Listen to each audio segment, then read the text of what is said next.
Kevin's fist landed squarely against the jaw of Dr. Animo, the metal coating across his body working with the nearly two-story drop that he had just taken from the second floor of the mall. The sound connected with the solid thud as Animo, on top of his mount, flew into the wall, partially denting and cracking the drywall connected to it. He seemed almost stunned at the moment. In fact, Animo barely seemed able to move, simply facing his head to the ground, as though that one hit had knocked his brain around to the point that he was already nearly reeling from a concussion. Seriously? Is that all you got, Zoo Man? Kevin cracked his knuckles. If that's the case, I'll take you on by myself. I don't even need the backup. He smirked. Dipper watched him with curious eyes. The impact he just made was roughly equal to a normal punch from somebody like, well, Diamond Head. But Kevin was still at his normal size. He was just coated in metal. He hadn't gotten any bigger. He still just looked like a scrawny preteen, like the rest of them. His powers were definitely unusual. They seemed to almost work counter to Ben's, increasing his strength with only a superficial change in appearance. Dipper wondered what gave this guy his powers. Sure, there were a ton of people in the world with powers, from metahumans to mutants, but he hadn't seen any of them caught up in the mess that they were in. It felt more likely that he was a sorcerer or something, or maybe... Dipper glanced at Ben, who at this point had jumped down from the second floor, walking towards Animo, who hadn't yet made his move, still in his locked-down, almost catatonic position. As Ben passed Dipper, Dipper caught his own reflection in the logo on Ben's shoulder, the Omnitrix. The device that allowed Ben to transform into alien life that seemed to, at least partially, be connected to the people hunting them, especially since they had called Ben Hourglass since they first met him, since that was his totem. Was the guy in front of him also some kind of alien? It would make sense. Animo alluded to there being 5 totems in the room, so if this kid was a totem, then he probably had to be connected to the whole conspiracy that they were being hunted for. And there were only 2 options for totems in the area. They already knew who 4 of the 5 totems were. It was Dipper and his family, so that meant that the other totem would either be Kevin or Wendy.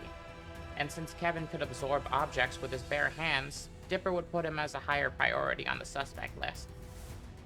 If this guy was an alien or something akin to it, it would put 2 people with alien powers on the suspect list. That would fit a lot of details in Dipper's head. Dipper's thoughts continued to the point that he missed Ben standing to Animo's side, grabbing the man by his shirt, and he missed the slight smirk underneath Animo's face once Ben got too close. He almost certainly missed the mechanical arms at Animo's side twitch before bursting into motion. Ben tried to jump back, but he was too close to escape, as one of the arms moved with blinding speed, grabbing his head and slamming it into the mall's floor, cracking the tile and splintering it up into the air. Kevin lunged forward, grabbing one of the other arms and crunching it between his hands, beginning to tear it off the machine, only for him to suddenly screech in pain, as the metal coating on his shoulder started to be torn apart by the sharp talons of what appeared to be a bird, but only 10 times bigger than any bird he had ever seen.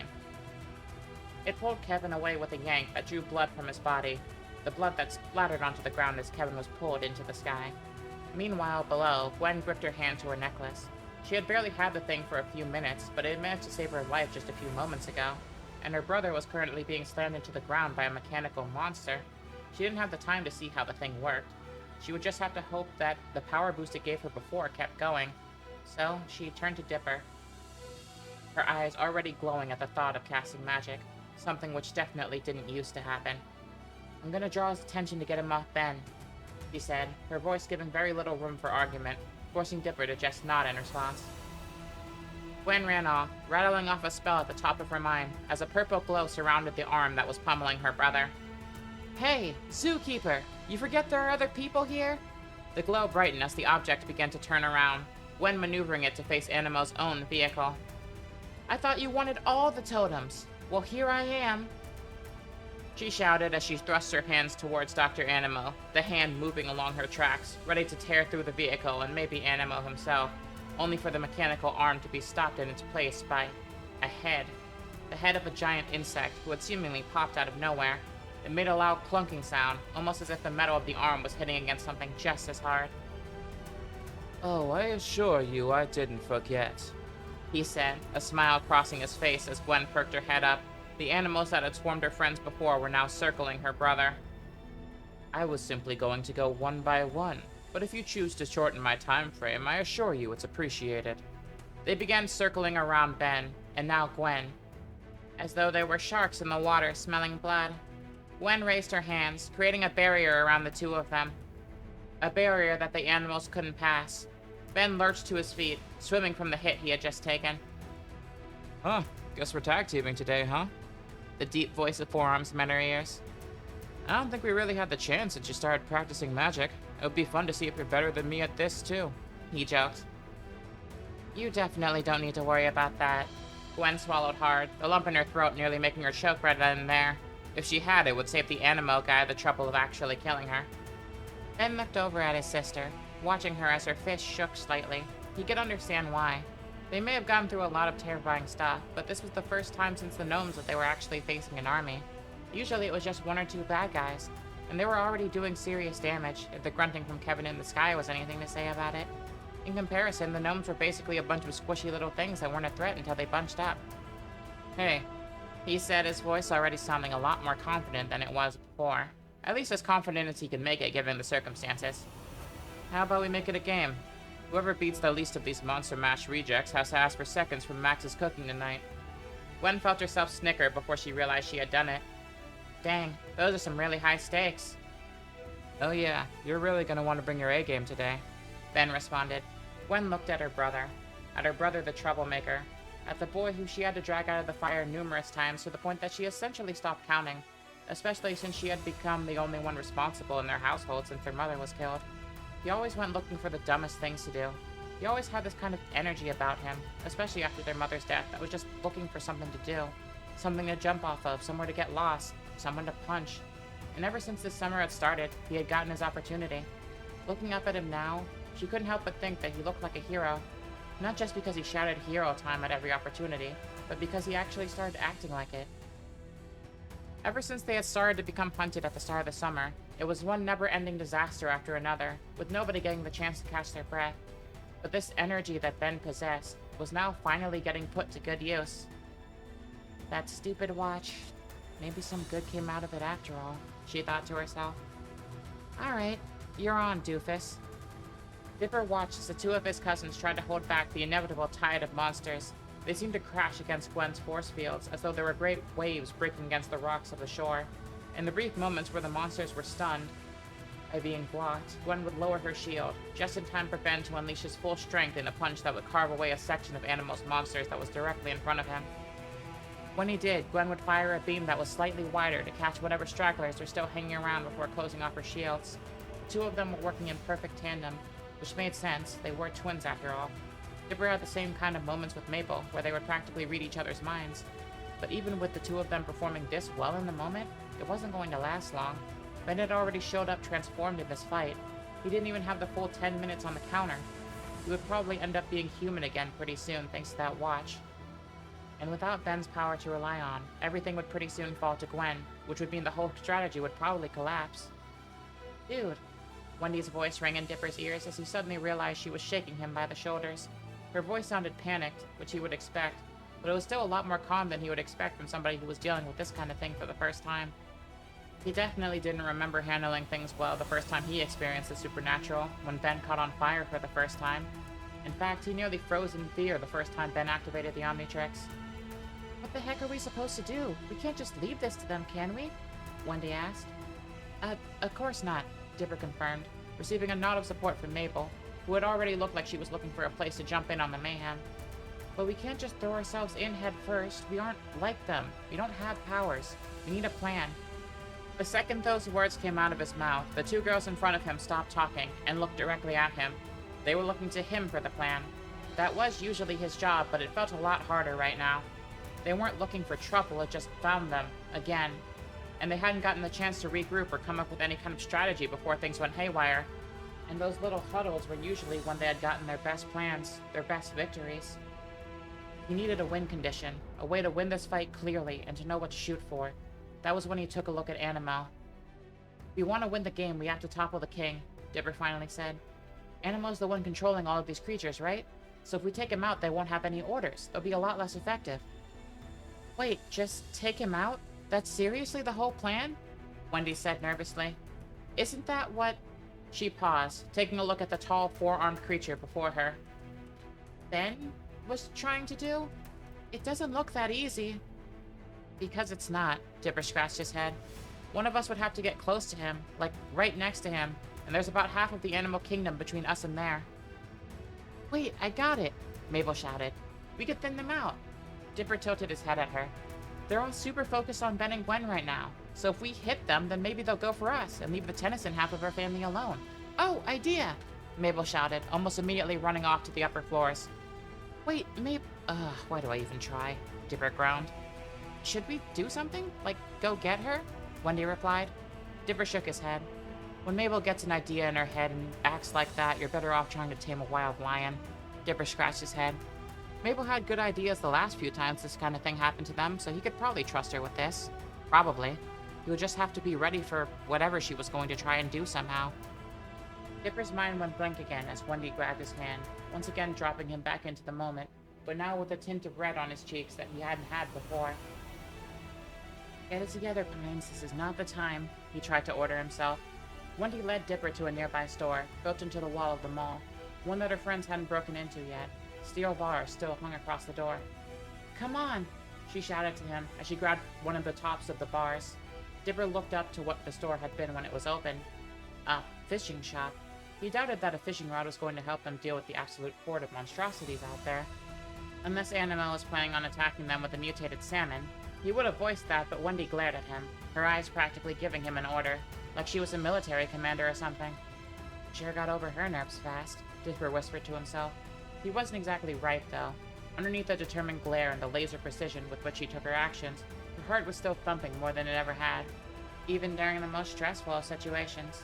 Wendy was already an athlete. She knew what it was like to work your body to the point that it simply refused to move, to work your body until it was screaming at you. And in the moment, right now with Dipper, she could feel her body screaming at her. It wasn't from exhaustion, she hadn't even been doing that much, but it still felt like her body was running circles around itself.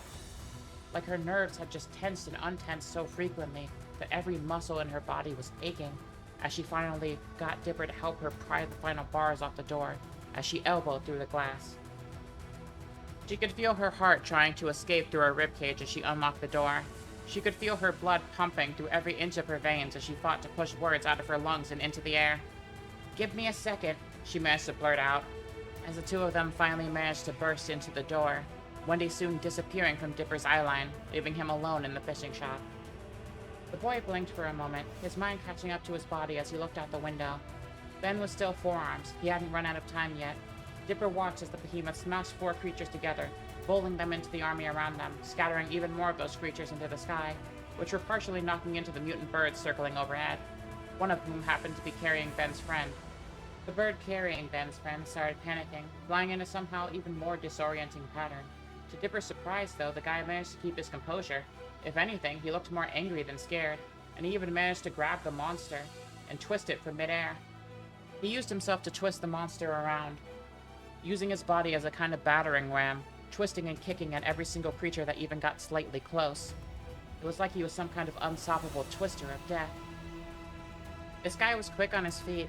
Ben had made a very good choice in friends in the very short time he had been out of their sight. Dipper laughed to himself, slightly bitter. If he was better at making friends, maybe he would have dragged a superhero into one of their fights too. At that moment, he glanced back into the store to see Wendy running back out, carrying an axe? Where'd she find that in a fishing store? He wondered to himself. She stood next to him, patting him on the shoulder, her tense expression melting into one of slight amusement at the shocked expression he now wore. Don't blame yourself for not knowing. You probably grew up in a normal family, she elbowed him. But as a corduroy, I learned from age 5 that a fishing shop is basically just a fancy name for a hunting shop. Dipper nodded slowly. And the axe? I'm a frickin' lumberjack, dude. She found herself smiling a bit brighter. Dipper looked into her eyes for a second, and he felt the same kind of smile spread across his own face. For a second, he forgot the impending danger hanging over their heads as they just sat in the moment, staring at one another. That was until Mabel's voice dragged Dipper back into reality, kicking and screaming. Hey, dunderheads! You forgot about the coolest totem here! He was standing directly on top of the banister to the second floor, basically only balancing on the tips of her toes, which was already giving Dipper a heart attack, and would have given him an even bigger one in another circumstance. How just a few weeks had lowered his danger standards.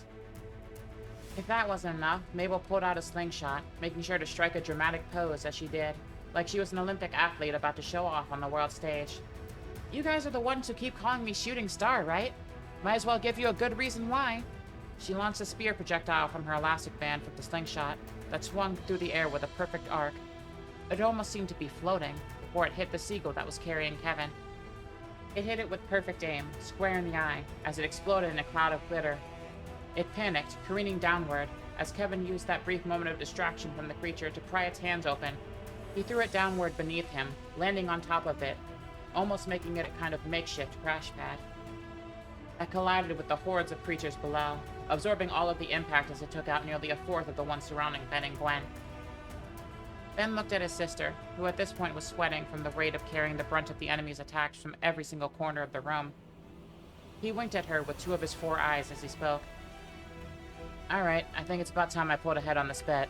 Open the shields, would ya? I'm not going back in this time. Ben, Gwen muttered.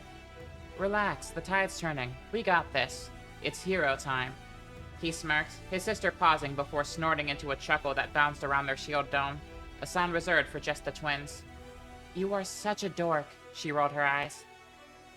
Says the one who gets her powers from a book, you nerd, he joked back. Gwen's smile faded as her face grew serious with a nod. She broke down a section of the shield, Ben wasting no time as he blasted out into the open fields of his foes, punching away a section of them with just his fist. He looked around at the animals who were closing in on his position.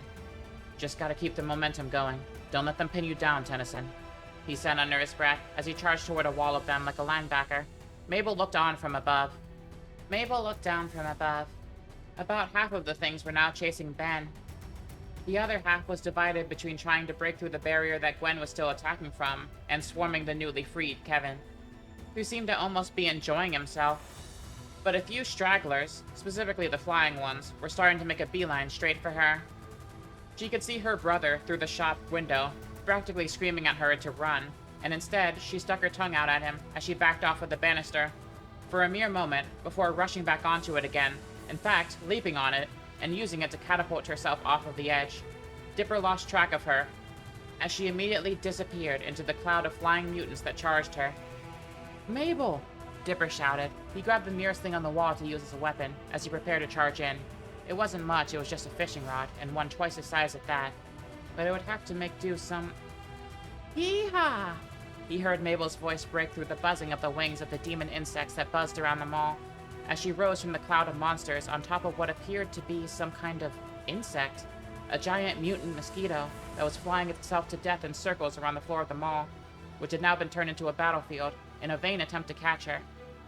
Mabel had turned one of the most terrifying events of their lives, what would have scared anybody to death aside from them, into a rodeo. Dude, Wendy whispered, watching the girl. Your sisters. The fear in Dipper's heart was replaced with a lot of things. Anger that she did something that stupid in the first place. Relief that she managed to pull off such a crazy stunt without getting hurt. Trepidation at what she'd do next. Then came pride, from the fact that, unlike him, she didn't hesitate. She saw her family in trouble, and she went with the first idea in her head to help them. Screw the chances of it working. She probably just did that because she thought she had to.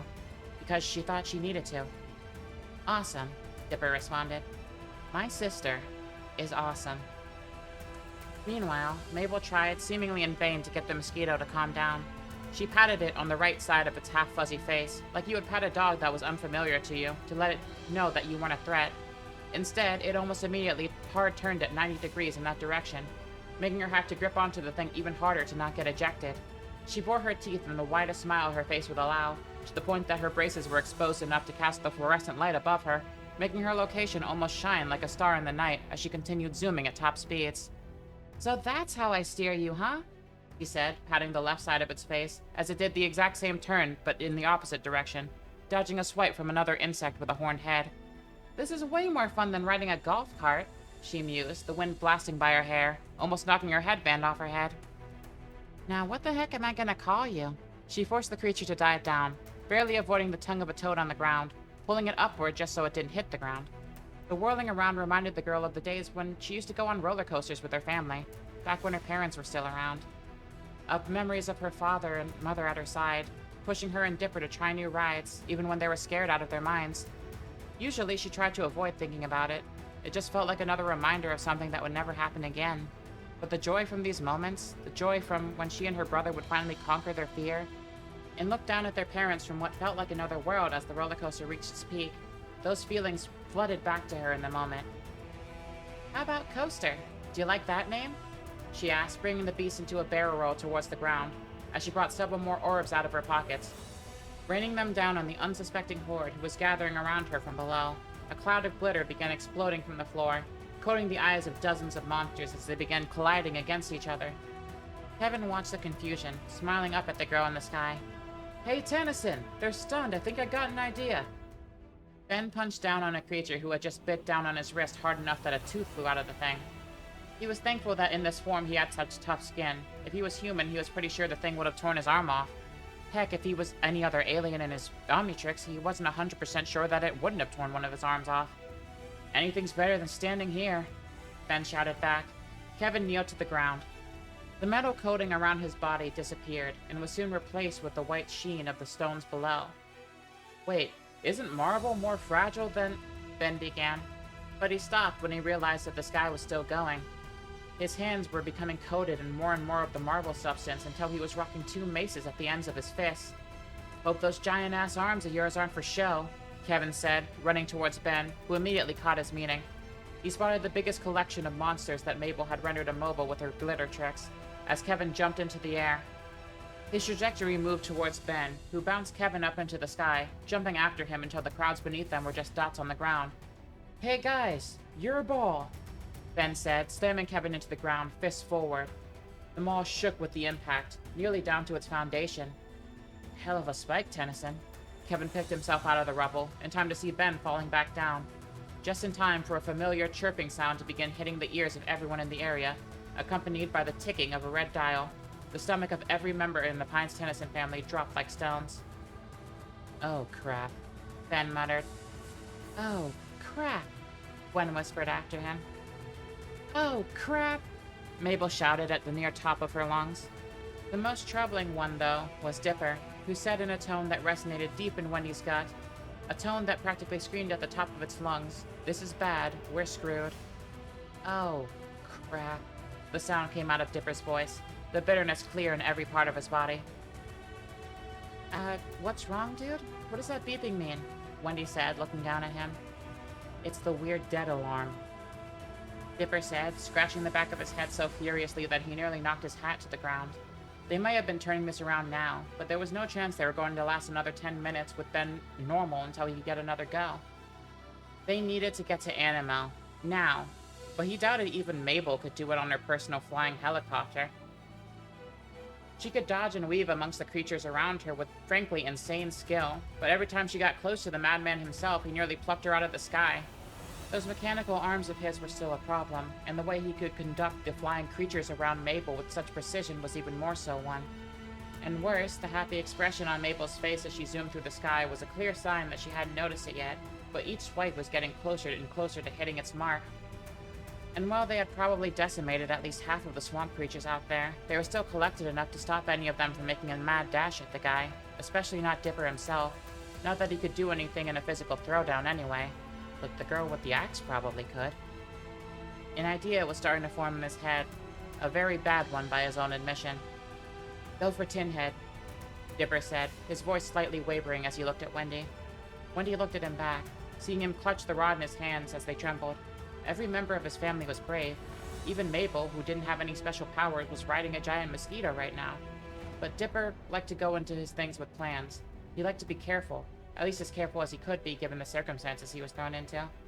It was the best a guy like him could do in these situations. At least that's what he told himself, but right now, it was time to toss all that aside and do something very, very stupid. What are you? Wendy turned to look at him, only to see that the boy had already run out of the building at full speed. Wait, Dipper, she shouted.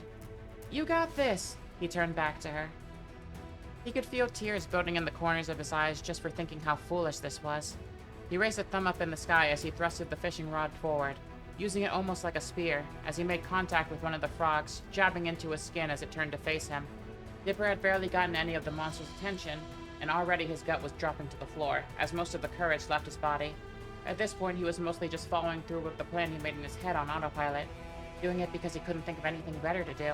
So, he shouted, Seriously? How bad are you guys at your jobs if we could just keep jumping out at you?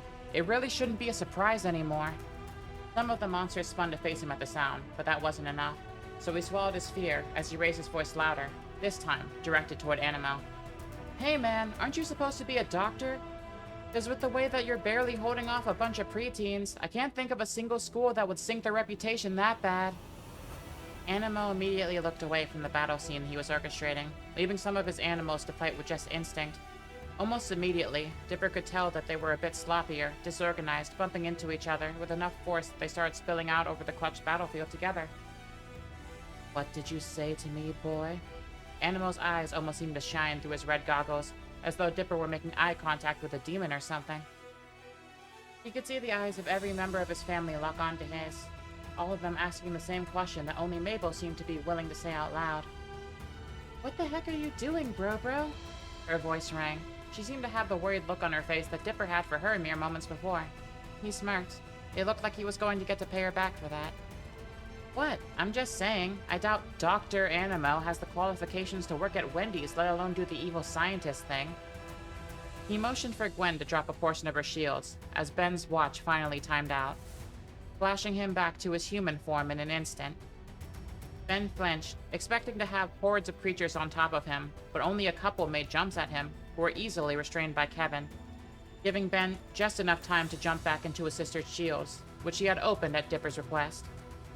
The beating against the shields dropped off significantly as more and more of the animals in the crowds were beginning to turn towards Dipper. Is he insane or something?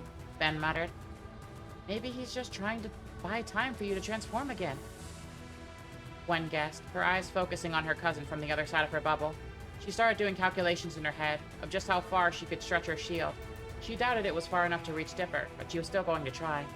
She was damn sure going to try. He wasn't going to lose any more family. Buy time? Ben asked. Those things will rip him apart out there. Ben grumbled, slamming against his watch in vain. Come on, you stupid thing, just once give me a break. Ben cursed at the watch, and partially himself, frustration bubbling up from having to sit on the sidelines and having to let someone he cares about take all the heat. Dipper felt his legs twitch as he watched the crowds of animals swarm around him. He had clearly hit the nail on the head, guessing that the guy who announced himself to them before he even started attacking them had something of an ego. He just needed to push a bit further to get the opening he needed for his family. Although, from the looks of his family, they seemed sure that pushing any further would land him in the ground. Honestly, he kind of agreed, but if the alternative was something bad happening to any one of them... I mean, come on! Dipper shouted. You know who real evil scientists throw down with? Batman, Superman, the frickin' Flash. Look around, man, we're in middle school. You're literally sitting at the kids' table of crime. The creature took a swipe at Dipper's leg that he barely managed to avoid.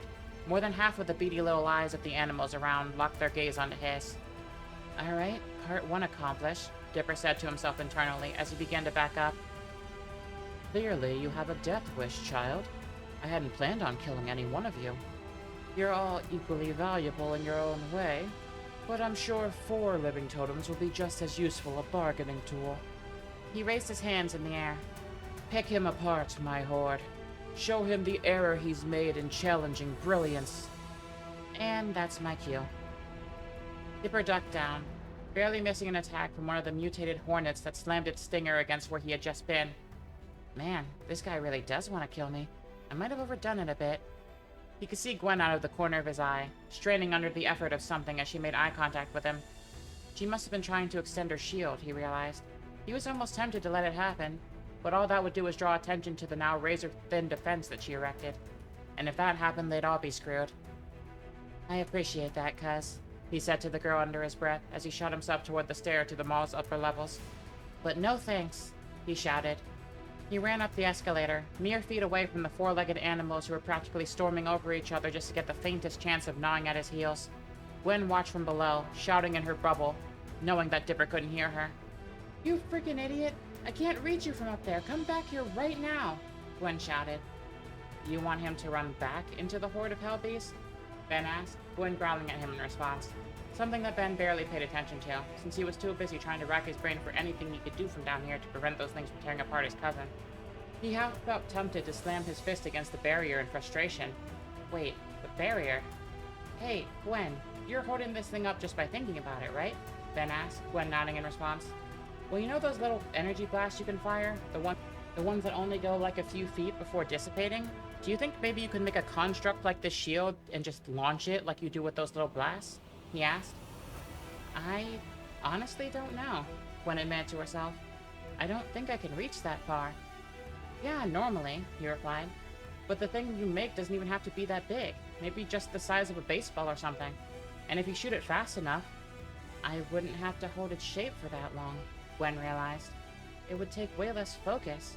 She turned to her brother. Prince, when are you smart? She asked. Do you want to make fun of me or do you want to save our cousin? Ben asked, smiling. Hey, I can do two things at once, Gwen replied, returning the grin. Wendy watched the scene unfold from the shop below. Dipper was in trouble, a lot of trouble. She couldn't just... She stopped herself, barely realizing that she had taken a step in to rush after him, until she had to force her foot to stay planted where it was. He had done this so she could go in after Tinhead, the so-called doctor.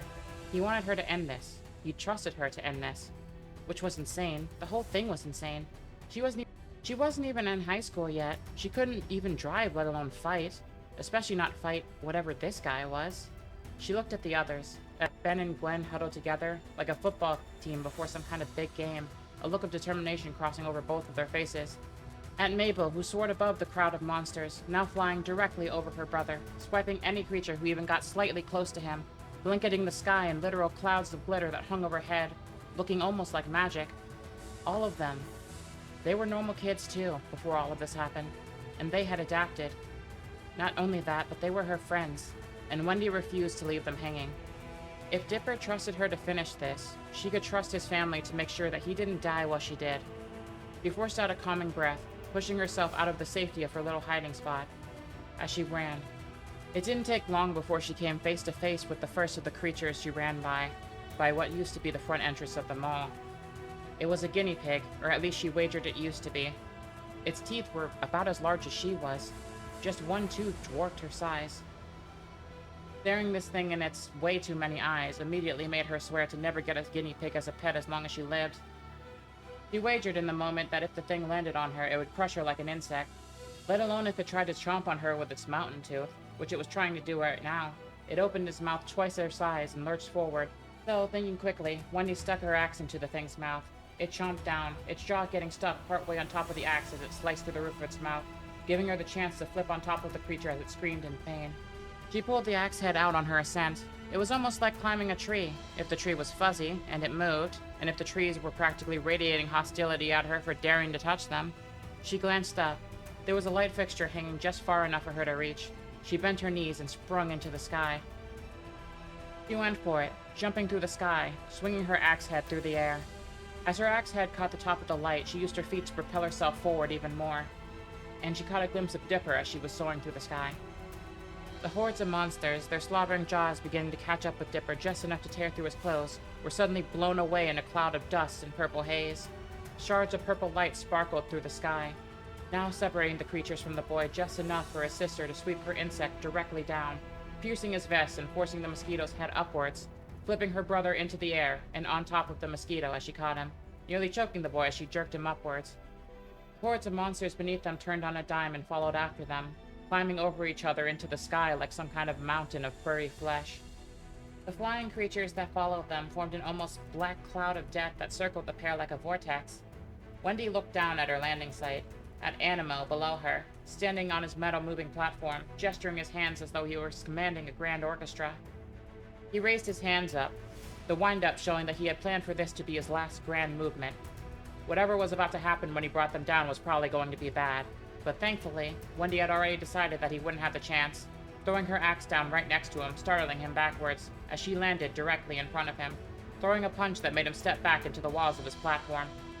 He snarled at her with a slightly bruised nose, giving her a look that made the girl feel like she was looking down the barrel of a gun. Maybe I shouldn't have thrown away my only weapon, Wendy muttered to herself, barely dodging a sloppy attack thrown by Animo, who seemed, for some reason, unable to use his arms to do the attack. His metal arms, that was. Almost as though by hitting him in the head, she had broken his focus, something that she made immediate note of. Maybe he needed focus to control the things he was controlling. Meddlesome child, he shouted. Meddlesome? I'm not the one who attacked a bunch of people who weren't doing crap to me. She ducked down over Animo's attempt to tackle her, making him trip over her, smashing his helmet on the ground. It started sparking and sputtering like a broken engine. Wendy could hear the sounds of the animals in the background screeching. That clearly had to affect them somehow, and somehow was good enough for her. She reeled her foot back, and before he could stand, she swung it down as hard as she could. She was 50% sure that she fractured her limb upon contact with the glorified colander on top of his head, but it was still a good enough kick for it to matter. The top of the helmet flew off, cracking with a thud as it fell below. A shockwave shot through the area where Animo stood, the last remnants of his helmet shattering like glass. Surges of electricity tearing it apart piece by piece. Animo screamed out, his animals' voices melding with his own in one twisting, warping wave. Before the other sounds dropped out, and Animo's grunting and screaming was the only sound to be heard. Wendy looked over the edge to see the creature's bodies twisting and warbling before her, before shrinking. What was something out of a horror show began to turn into just a pack of petting zoo animals. She saw Mabel force her ride to the ground, catching it as the mosquito turned into something no bigger than her palm. She honestly looked disappointed, which made Wendy stifle a chuckle. Holy crap, I did it! It just saved the friggin' day! You did nothing of the sort, she heard from behind her. Wendy whirled around to see Animo, barely managing to prop himself up, looking more like he would collapse at nearly every passing second. Yeah, to be honest, I'm not feeling threatened anymore, she replied. Dipper was just trying to get on your bad side before, but he's totally right. You got wrecked by a kid with no powers. How does that make you feel? Makes me feel pretty good. Animo snorted in derision. A normal person. Of course you don't know your own significance. I should feel embarrassed. At least the others seem sure of themselves. Being defeated by one of them might sting less. Sheriff? Wendy paused. The twisting feeling in her gut that went away when the danger broke was now slowly returning. But you said there were only 5 of those totem things here, right? You already got them down there, she said, her voice holding a tone like she was trying to bargain with the universe. Dipper and his family said people outright hunted them over their status as totems. She'd never been hunted. At least before now. Not to mention the fact that they had the absorbing man down there who could break armies with his bare hands. That guy seemed like a way better candidate than her. Animo scoffed. Fine then, keep living in your willful ignorance. It will just make it that much easier to catch you.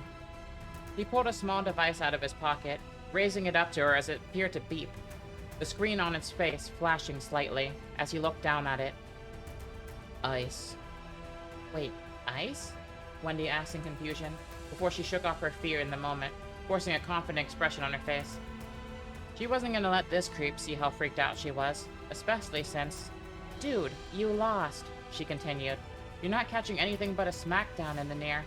She felt the ground of Animo's platform shift under her feet as it began shaking, rumbling with a fury as it ascended into the air. Sparks spat themselves out at every spot, nearly setting her on fire with every passing second. What the heck is this? She shouted to herself. You're welcome to stay here and watch the light show. It would be something of a solace if a totem passed away before my eyes, but if you value your life, I'd recommend escape. He grinned, his yellowing, jagged teeth staring her in the face. She grunted, doing as she was told without a second thought, jumping off the platform, falling to the ground only to be caught by an aura of glowing light as the platform was blown to pieces, chunks of it raining down from the sky. And Wendy had the distinct feeling that none of Animo were among those chunks. Did he destroy his own machine on purpose? A self-destruct? That was his escape plan? A real Bond villain move if she'd ever seen one. She was lowered to the ground, and soon brought into a hug by Dipper, as the rest of the Pines Tennyson family gathered around the now wrecked entrance to the abandoned mallway. Wendy watched, as she continued being stuck in Dipper's bear hug, as the family moved around each other. She saw Ben patting his sister on the shoulder, the two of them smiling at each other in the smoldering ruins. I think I got at least 50 bad guys, Ben said, sticking his tongue out. I lost track, she rolled her eyes. That totally means you lost. No way, you moron. If anything, you being able to keep track means you took out fewer, she smiled back at him. Ben groaned. That's exactly the kind of argument I would make, and you know it, he said, a laugh coming out of him that was soon joined by Gwen's. Mabel was kneeling down on the ground, talking into her hands. I enjoyed our time together, however short it was. Now fly free, you majestic beast! She opened her palm, the mosquito she had been riding on mere moments ago escaping, soaring into the sky, now with a much smaller swarm of insects that rode away. Bye, Coaster! Come and visit, okay? She waved to it. Even the new guy, who Wendy knew for a fact hadn't been around the others for long, was just poking around the wreckage of Animo's ride, like a treasure hunter, not seeming bothered at all by what had just happened. When Dipper finally pulled back from their hug, and she saw the worried look in his eye, she was almost relieved. It was the only normal reaction she had seen from this crowd. Just how often do you guys do this? She asked.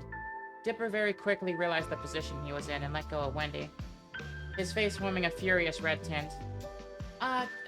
We're kind of losing track at this point, he stuttered out. I think this is the third time? Fourth, Ben corrected. Alien bounty hunters were number 3. Right, Dipper responded. I guess that explains why you guys are so casual about this, she said, looking around the area. And these guys hunt you because you're those totem things? Dipper paused before slowly nodding to her. If you don't want to hang out with us because of that, then we get it. It is kind of danger— Ow! He said, rubbing the spot on his arm where Wendy had just punched. Are you kidding me?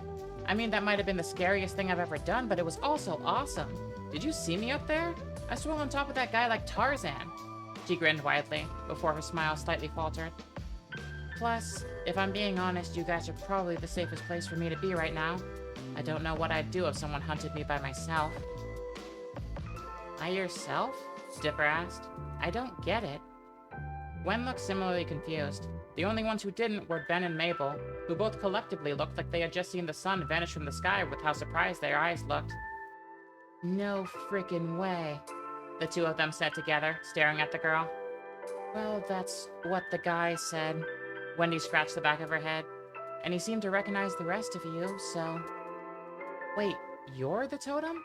Dipper finally realized, almost having felt bad for saying it out loud, like he was somehow willing it into reality or something. You don't gotta say it like that, man, she grinned at him, placing a hand on his shoulder. I can't think of a better group of people to get lumped in with. And besides, it wasn't like I was going to let you go get into danger by yourselves anyway. This is basically just getting it in writing, or whatever. She gestured to the spot where Animo disappeared. The only thing I regret is letting that freak get away before I could... Wait, what do you do with the people who attack you anyway? The group around her remained silent. You don't just leave them wherever you flop them, do you? She asked. Will you try getting the cops to lock up a mountain of gnomes with razor-sharp teeth? Gwen sighed. But we don't leave them all alone. We let a crazy old guy take the alien bounty hunters, Mabel replied. I'm just realizing that sounds much worse when you say it out loud, Ben cut in. Wendy stared at the three in shock. Right, she shook her head. So, what was yours? Ben asked, Wendy cocking an eyebrow. The nickname, he explained. These guys only call us by some weird nicknames, according to some chart, Ben said, Dipper taking the chart out of his pocket to illustrate Ben's point. I'm Hourglass, apparently, Ben said. Cat, Gwen said after him. Shooting star, Mabel shrugged. Wendy turned to Dipper, who was still trying not to meet her eyeline. Pine tree, he stuttered out. At least those ones kind of make sense, Wendy replied, the others looking over at her in anticipation. He just called me Ice. Like that makes any sense. You're all literally wearing your cosmic symbols. Hey, it's not like I had a choice in mine, Ben said, holding up his watch. The thing made that decision for me. Ice. Huh, Dipper thought to himself. It could mean someone who's cool under pressure? Able to keep a level head? I mean, I think if anything, you kind of proved it pretty spot on today, said, looking at the ground. Wendy smiled to herself. Aw, don't get all mushy on me, Pine Tree. You can all continue with your little celebration, but I got what I need. I'm gonna take off. Kevin's voice brought everyone's attention to him. Thanks for the chance to beat up Frankenstein. I needed the exercise. Hey, wait up! Ben ran to his side, Kevin pausing as he did. You want to hang out some other time? You're like one of the only cool people I've met in town who doesn't want to murder me. Ouch, Wendy replied. I said one of, Ben shot back. Kevin looked between the crowd, seemingly analyzing each and every one of them from top to bottom. If I do, am I gonna get involved in whatever this weird totem crap is? he asked, Ben going silent, not knowing if the truth was going to be a deal breaker, so Dipper spoke up for him. Yeah, probably, he said. Though I'd have to fight guys like that more. He gestured to the space where Animo was. Gwen nodded. If you wouldn't mind. To be honest, we kinda need the help, she said. I know you probably want nothing to do with us after. Count me in. Kevin shrugged, looking down at the ground, not seeing the looks he had gotten from everybody in the room. This town's been pretty boring since I got here. So, I could use the fun. Catch you later, Tennysons. He waved them off as he left, disappearing from sight. We should probably get going too. If we're too late getting back to the shack, we're probably gonna have to come up with an excuse for all of this. Wendy gestured around her. But I think once we do get back, I'm gonna need to hear about your adventures in a lot more detail. I gotta know what I just got myself into. The others nodded, pulling themselves together, as a new air of victory surrounded them. The idea they had formed earlier, of having a team to defend themselves against the hordes of people coming after them, had moved several steps forward. That could only be a good thing. They continued walking until they got to the barred-off steel doors. How did that other guy get out of here? Wendy said, looking around. Kinda we do the same thing, Gwen thought. The others around her being silent until a familiar chirping sound came from Ben's watch. He smiled to himself as he looked at the others. You guys might want to step back. Ben grinned. The only one who nodded at him was Wendy, but the others did pull her back. Diamond Head will probably finish this quicker, Dipper advised. Ben nodded, cracking his neck as he slammed down on his wristwatch, his tiny form being replaced by the large, hulking crystal monstrosity, who began slamming away at the door with everything he had. Wendy watched slack-jawed at the whole thing, her brain still definitely not used to this happening. It was even worse now because she had actually seen the whole process take place, whereas before she just saw the big four-armed thing and assumed it was Ben. How on earth does anybody ever get used to that? Her mind reeled.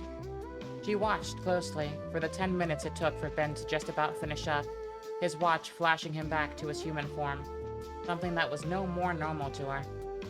By the time Ben was done, there was a small hole that was just big enough for them to squeeze through. Wendy was the first one to take the path, just barely making it outside. When she did so, she saw her 3 friends hiding behind her golf cart. Robbie was the only one to run up to her. Wendy, you're alive. What the heck happened in there? He said, panting, as though he had just run a marathon. Wendy glanced back at the hole in the wall, Dipper himself barely managing to squeeze through now, landing on his back in a dazed stupor. She turned back to Robbie with a smile. I'll tell you what happened. That family is freaking awesome, she said, launching into a bigger explanation of what had happened, trying her best to play down some of the more crazy aspects, especially their whole totem thing. It wasn't like she could hide everything. They had seen quite a bit, but that part it was probably best to not clue them into. Kevin walked away from the side of the mall, dusting himself off from having squeezed out of the vents as he pulled out the tech that he had managed to salvage from Animo in his bag. It was some kind of energizer, likely what activated the mutagen that turned his monsters into, well, monsters. It would be pretty useful if he needed to make a weapon, or something that could track down more unconventional energy. Just the type of thing he was looking for, and all he had to do was hang around those knuckleheads. If he did it a bit more, chances were more dangerous stuff would jump out at him, and he'd be able to get even better tech. The deal of the frickin' century, Kevin smirked to himself. In the darkness of a barely lit room, Stan Pine smashed his hand against the console of a machine, the blue glow that had washed over him from his experiment already fading away. Damn it. I was so close. I was so damn close. You're getting there, Max replied from behind him, placing a coffee cup on the table next to him. I can see you've made a great deal of progress. You made progress, Stan corrected. I barely figured out how to put this crap together coherently. You were the one who figured out the damn null void, but there's nothing, anywhere. The null void is infinite. We just have to narrow it down. We can't. Don't you get it? We got nothing yet. Stan looked at his brother, letting out a sigh. Sorry, Max. I know you didn't come here just to have me scream at you. It's alright. I'm frustrated too. But you don't need to worry, we're getting somewhere. He pressed a button, a light flashing on in the room, as the screen clicked itself on to reveal an image of a ship. We don't have many clues to go off of, but if we can't find the rest of the journals, alien tech is the next best bet. Alien? Where the heck did you even find the thing? Stan glanced at the screen. McGucket, believe it or not. Max grinned. Apparently he apprehended a couple of bounty hunters coming this way. McGucket? Didn't that guy go off the deep end? Stan asked. Yeah, he did, Max admitted.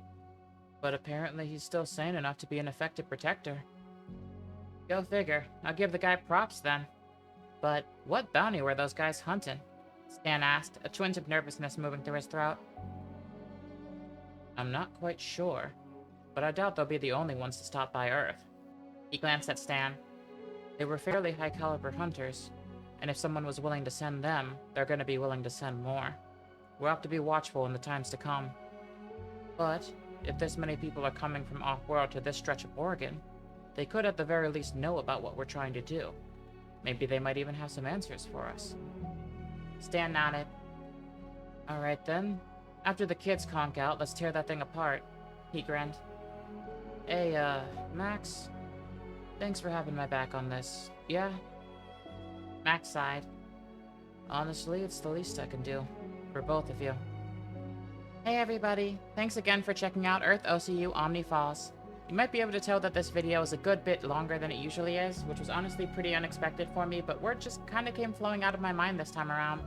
So it looks like my new schedule and giving myself some time to breathe is having some creative benefits, which I'm super happy about. I'm excited to keep going with this series. I feel like I've left off on a pretty fun spot, so next time I spring off I should be able to show you guys some even more cool stuff. So, if you don't want to miss that, then be sure to subscribe, so you don't miss out on the future of this or any other series I do in the future. And be sure to like the video to make sure that YouTube spreads it around to all those who might like it. I hope you all have an incredible day, and from the bottom of my heart, thanks again for checking out anything that I produce. I've been your captain, and it's been an honor to take you on another tour of the strongest Earth in the multiverse. I'll see you next time.